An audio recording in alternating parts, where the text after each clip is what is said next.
In this video, we're going to talk all about EQ. I want to show you everything you need to know about EQ as a beginner. And if you're not a beginner, this is going to be kind of a refresher for you.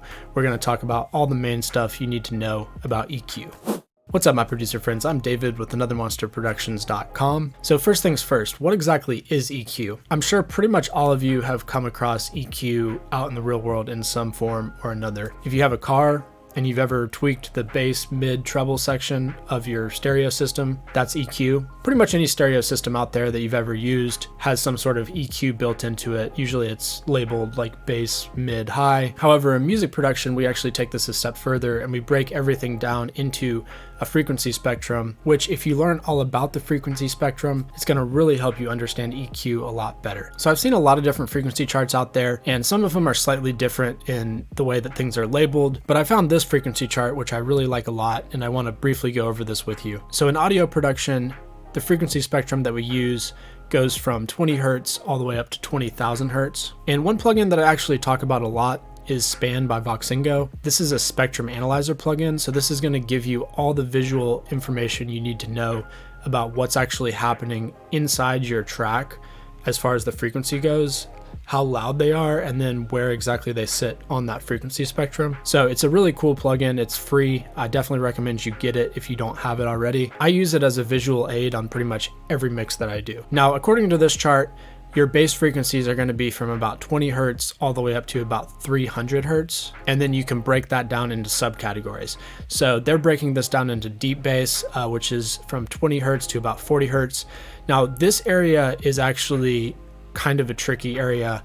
It's where the human ear can't really necessarily distinguish notes in this region. And especially from about 20 hertz to about 30 hertz is an area where it's kind of just taking up headroom in the mix. And on really big speaker systems, like in the club or concerts, whatever, there's going to be information that those woofers pick up, but it's not necessarily going to sound good. It's kind of just going to be rumble, and it might actually muddy up your mix, not sound good potentially. So what I tend to do, and what a lot of people tend to do, is actually cut these frequencies from about 30 hertz and below, maybe sometimes a little bit lower than that, so maybe like 28 hertz, 27 hertz, something like that. And this also depends on the instrument you're using and the key you're in. So I'm mainly talking about sub basses here, and you would want to make sure that you're in a key that you're not cutting off frequencies that are resonating in that area. But as a general rule, you need to be aware from 20 hertz to about 40 hertz, that area is super sub. It's kind of just rumble, not really a whole lot of distinguishable notes down there, and it can take up headroom. It can be a little bit tricky in your mix, especially if you don't have a good sub to hear what's going on there. So the next area, this low bass, is what I would actually consider to be sub bass. So, and that's from about 40 hertz to 80 hertz. Now your subwoofer is probably going to pick up frequencies in the low bass and the mid bass area. And it's not like these lines are like a hard rule. You know, you're going to have bleed over in different instruments, and this is just sort of a range to think about while you're producing. If you have this fundamental understanding of what each frequency is doing, it's going to help you a lot while you're mixing and while you're producing your tracks. So this is the sub bass area from about 40 hertz to 80 hertz, and then you have your mid bass area above that. This is generally where the meat of your kick is gonna land in this area here. Now kicks actually are kind of a unique instrument because they take up pretty much the whole frequency spectrum, but the main oomph of your kick is going to fall in this sort of mid bass area. It's usually going to sit slightly up and on top of the sub, depending on the genre you produce. So then we have our upper bass area, as you can see here, from about 160 to 300 hertz. And this area, especially the 200 to 250, is starting to approach an area of what I consider to be the mid-range, which can cause mud. So be careful with this area. This is starting to get into an area that you definitely don't want too much stuff going on here, because it can start sounding boxy or muddy in your mix. So moving on, then we have our mid-range. So we have our lower mid-range, which is from about 300 to 600 hertz. Again, this is that area that I'm talking about that can potentially muddy up your mix. It can make things sound boxy. You don't want your mixes to be lacking in this area, because then they're going to sound thin, but you don't want to overdo it. So it's all about a balancing act. And one thing that can actually really help you is to take Span, the plugin that I was talking about a little bit earlier in this tutorial, and listen to some reference tracks, but also run them through Span so that you have a visual understanding of what's happening and kind of how they mix things. And you can see in that spectrum exactly where certain instruments and certain frequencies fall, like how loud some elements are in the mix and how quiet other elements are. So that'll give you a better understanding of, some professional mixes, how they sound, and kind of a good rule of thumb when you're mixing. So next we have our mid-range, which is from about 600 hertz to 1.2 kHz. This is still kind of a tricky area, especially, really all the way up to around 900 hertz, I consider to be still kind of a muddy area, and it can be a little bit dangerous, so you got to be careful there. Approaching into the 1K, 2K hertz area, if you boost too much in this area, things can kind of sound brittle, I guess is a word to describe it. A lot of content sits in this sort of mid-range area, most of the content does, but you want a well-balanced mid-range area. Now the presence range, so this area from 2.4 to 5K, as the name suggests here, this area can add presence, but if you overdo it, it can also be really harsh on the ears, especially in the 4 to 5K region, and even up to 6K. There can be some frequencies in there where if you're listening to your mix too loud, those frequencies are gonna hurt your ears. A well-balanced mix is you're going to be able to turn the volume up and listen to it at louder volumes, and you're not going to have any of those piercing higher frequencies which are hurting your ears.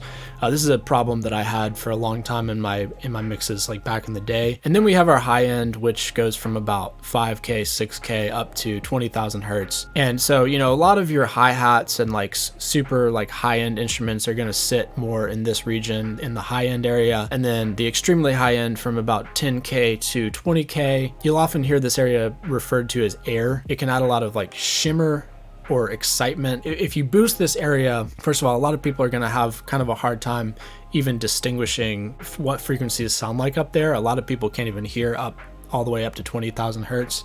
I personally can't. I can hear up to about 17, 18K. But if you boost this area up here, you're going to get a lot of excitement and you're going to get some perceived loudness in your track. And one example of things that may be boosted in this area that you can be listening for is vocals in pop and EDM tracks. So definitely something to listen for there. Now, when it comes to EQ, there are a few different types of EQs out there. The ones that I want to talk about are the two main ones that you're going to see in most cases, and that is a graphic equalizer and a parametric equalizer. And so I'm using FL Studio. FL Studio has a stock FL Studio plugin called the Fruity Parametric EQ2, which is actually a really great EQ. I use this plugin pretty much for most of my EQing purposes. In most cases, I'm going to use a parametric EQ. I prefer it because it gives you the most flexibility. With most parametric EQs, you're going to have a number of bands, and you can move these all around, boost, cut, and we have different types of filters which we can set on this. We're going to talk about filters in a second and kind of how that works with EQs. But the main thing to take away from the parametric EQ is that you have a lot of control over exactly which frequency you want to cut, boost, hone in on, whatever.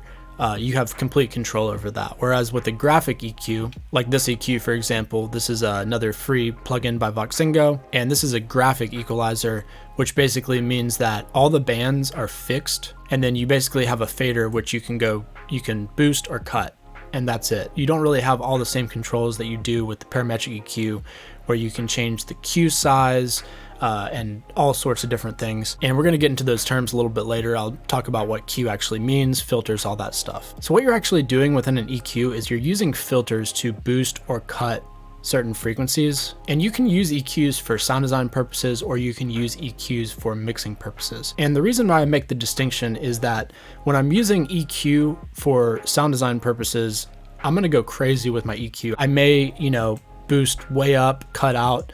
I'm basically not limited to any sort of formula or, only boost a certain amount or cut anything like that. I basically have free range over this EQ to do any shape, any sound that I want. And the idea is to just get as creative as I can with this EQ. Now, when it comes to mixing with an EQ, generally you're going to want to be a little bit more careful with your EQs, and you're going to want to use your EQ much more subtly. So almost all the time when I'm mixing using an EQ, I'm going to be doing cuts instead of boosts. And if I am doing any sort of boosts, I don't want to boost above 3 decibels. And as a general rule, you want to try and keep your cuts and your boosts to around, no more than 3 decibels. And for cuts, I mean, you can definitely go over that depending on what you want. But the idea is you don't want to overdo your cuts or your boosts while you're EQing. When you start to go above 3 decibels with boosts and cuts while you're mixing, you can quickly completely change the sound of your mix, and you can actually do a lot of damage really quickly, especially in the beginning if you're not really understanding, what certain frequencies do. So it's better to just be careful with your EQs when you're mixing, and try and keep things as subtle as possible. Now, I don't remember exactly how I had this setting. It was somewhere around there. It doesn't really matter. What I wanted to do is kind of show you an example of a little beat that I've been working on. I'm just going to play a little snippet of this, and then I'm going to show you, some of the EQs that I have going on this track, just so you can get an idea of how I'm using the EQ in a real life scenario. And I'm actually, in most cases, I'm not using a whole lot of EQ at all. When I do use EQ, it's mostly to cut out lower frequencies and leave room for like the sub and the bass and all that. Because if you remember back to when we were looking at our frequency spectrum, the amount of frequencies that go from like 20 hertz up to, the top of the bass spectrum at like 300 hertz. There's not really a whole lot of frequencies down there. And especially in our sub bass area, it's like, from 40 hertz to 80 hertz. So not a lot of space to work with down there. And the more frequencies you have building up in that area, the less clean your mix is going to be, the more frequencies are going to be fighting with each other. So that's an area that you just want to be very aware of in your tracks while you're producing, that mid-range area and also that bass area. So let's take a listen to this real quick, and then I'll show you some of the EQs I have going on.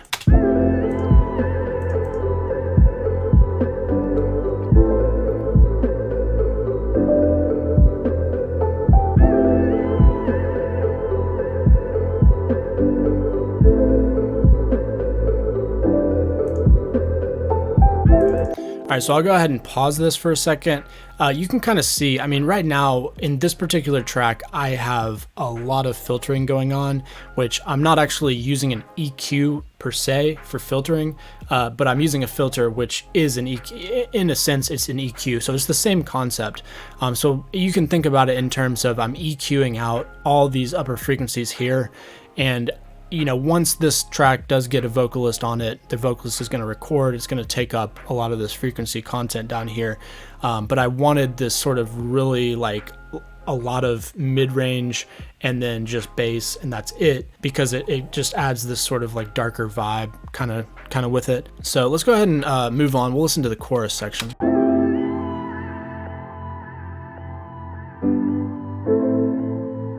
Yeah. I got a million, started a van. I put the ice on my wrist cause I can. And I'll spell it out if you don't understand. There is no plan after the plan.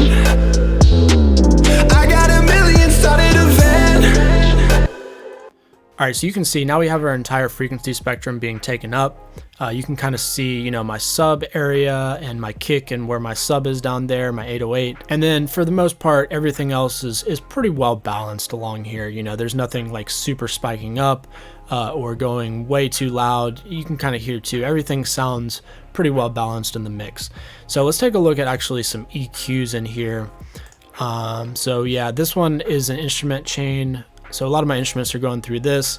You can see, so I'm doing a cut. So this particular slope is actually what we call a low shelf. I am basically just bringing it all the way down to cut out some of those frequencies there. And we're going to talk about filters in just a second. I'll explain the differences between all those. But for the most part, with the rest of my instruments in here, I pretty much have the same sort of thing going on. Once again, it's what I mentioned before. I want to make sure that there's plenty of room down there in the sub frequencies.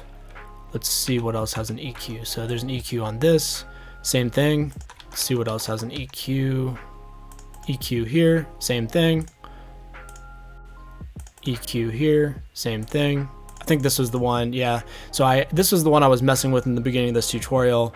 I don't remember exactly the shape I had, but I just EQ'd this kick a little bit to kind of get rid of some of these frequencies up here. I felt like it had a little bit too much of that punch or click, whatever you want to call it, up there.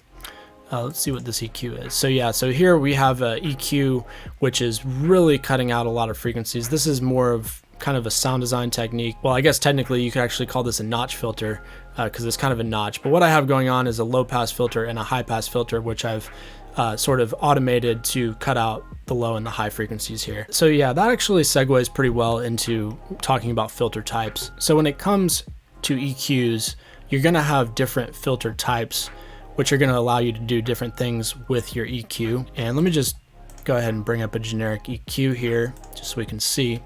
So by default, within this parametric EQ, the Fruity Parametric EQ2, the first band and the last band, you can actually see up here. If you hover over it, it's gonna tell you what kind of band it is. So this is a low shelf and this is a high shelf.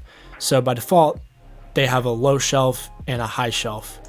And that does exactly what it says. So it looks like a shelf where it's boosting everything above or below that area. So you'll commonly see this, you know, on the last band or the first band of your EQ. And then in the middle, these bands here are commonly called bell filters. And you can see, I mean, you boost them, it kind of looks like a bell. And then what you can do here is you can change the Q, which is this knob down here. And this will make it either a tighter band or even less. So you have the control over the Q here that you can change as well. And then this is going to be just the frequency. So you can change the frequency of where you want that boost or that cut happening, like this. And then you can see here, so that's, if I go all the way up here, this would be 12 dB boost. This goes all the way up to 18 dBs or minus 18 dBs. So that's kind of the basics of how the filters work there. Now there are also low pass, high pass, band pass, some other types of filters going on here. So let's just talk about the low pass first. So the low pass is going to allow only low frequencies to pass through, or it's going to cut out all the high frequencies.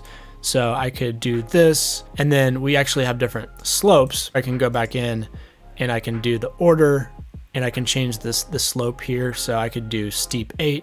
That's going to look like that. It's going to be pretty steep slope. We also have our high pass filter, which is going to do the opposite. So it's going to allow the high frequencies to pass through. It's going to cut out the low frequencies, and we can change the slope with that one as well. So let's go in here and we'll check out the band stop. So the band stop or the notch filter is going to basically cut a notch in. I mean, you can see exactly what's happening there. You can change the Q, so you can make it skinnier or wider with that. And then you can move the frequency like that. So the band pass is the opposite of the band stop. It's basically having a little band that allows frequencies to pass through there. And then once again, you can change the Q like that. So those are your main filter types that you're going to run into in most EQs. That's pretty much all I wanted to talk about in today's tutorial. There are definitely some EQ like cheat sheets out there which you can download. Maybe I'll try putting something together for you guys in the future that you guys can download and have with you. But in the meantime, I hope you liked the video. If you did, be sure to hit the like button. If you're new to the channel, consider subscribing. Hit the bell notification if you want to be notified of future uploads. If you're new to production and you're struggling with anything, I do Q&As in my Discord server. That's going to be every Sunday at 1 p.m. Eastern time. So I'll leave a link in the description of this video if you guys want to check out my Discord server. And you don't have to join in the Q&As if you don't want to. I mean, if you just want to join the Discord to hang out, we have a place where you can post tracks for feedback. We have contests that we're doing once a month, so it's a cool place to come hang out. Also, I do one-on-one private lessons, which you can sign up for on my website. So if you're really struggling with production, feel free to do that, or you can hit me up on Discord. Probably the easiest way to get in touch with me is on Discord or Instagram. You can hit me up on Instagram at anothermonster1. If you are new to production, another really important thing to know about is compression. I did a video a while ago on compression where, it's kind of like this video where I'm explaining what compression is and how to use it in music production. So definitely check out that video if you're a little bit confused about compression, and I will see you guys in the next video.